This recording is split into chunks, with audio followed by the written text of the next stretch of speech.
They say hate is a strong emotion, a fire. They're not wrong, but fires, they don't always warm you. Sometimes they consume. And this fire, this hate, the one I've known, it's less a blaze and more a slow creeping corrosion. It eats away at everything, starting with you. You know that feeling, right? The tight knot in your chest, the clenching jaw, the thoughts that hammer in your skull like nails. They're not exactly pleasant. Maybe it's directed at a politician, an ex-lover, a faceless corporation, or even yourself. Doesn't really matter, does it? Because the feeling's the same. That white-hot rage, the burning desire to see whatever or whoever you despise suffer. It feels powerful for a second, like you've finally found the answer, the reason for all the wrong in the world, but that's a lie.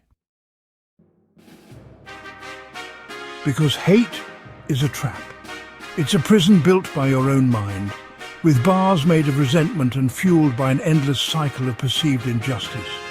You become a warden in your own personal hell, endlessly replaying the offences, magnifying the slights.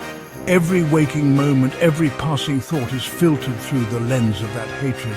It's exhausting. Do you ever notice how draining it is to be angry all the time? That constant vigilance, that endless rehashing, it wears you down. It sucks the joy out of everything else. You've turned yourself into a battery, constantly discharging negative energy. And here's the real kicker. That hate, it's not hurting them. Not really. It's consuming them. They, whoever they are, might never even know the depth of your animosity. They're likely living their lives, blissfully unaware, while you're trapped in this toxic cycle. You're giving them power.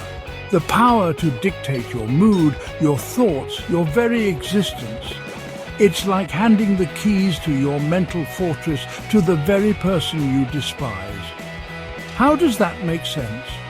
It's a self-inflicted wound, a slow poisoning you administer to yourself every day. I've walked that path. I've let hate define me. I've seen how it warps your perception, how it turns even the simplest things into sources of irritation. The laughter of children becomes grating. The warmth of the sun feels like an insult. You become isolated, cocooned in your bitterness. And that isolation, it's a breeding ground for even more hate. It's a vicious loop, downwards and inwards. The world becomes a dark, hostile place because you've chosen to see it that way.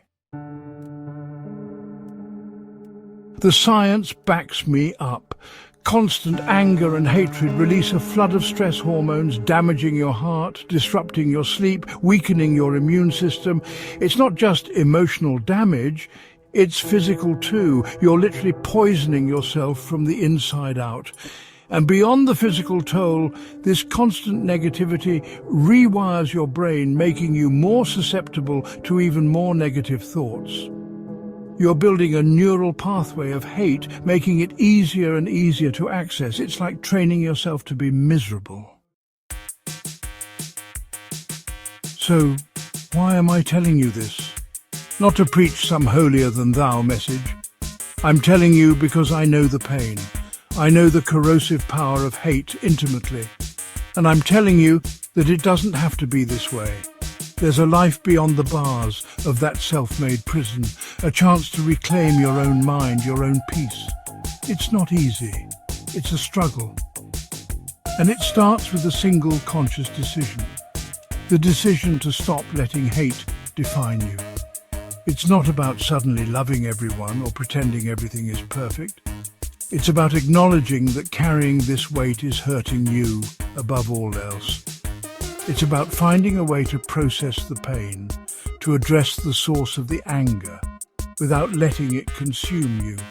It's about choosing to grow even in the face of adversity. It's about freeing yourself from the corrosive cage. I'm still learning, we all are. But I've seen the darkness firsthand, and trust me, The only victory you find in hate is the destruction of yourself. Don't let it win. Choose something else. Choose you.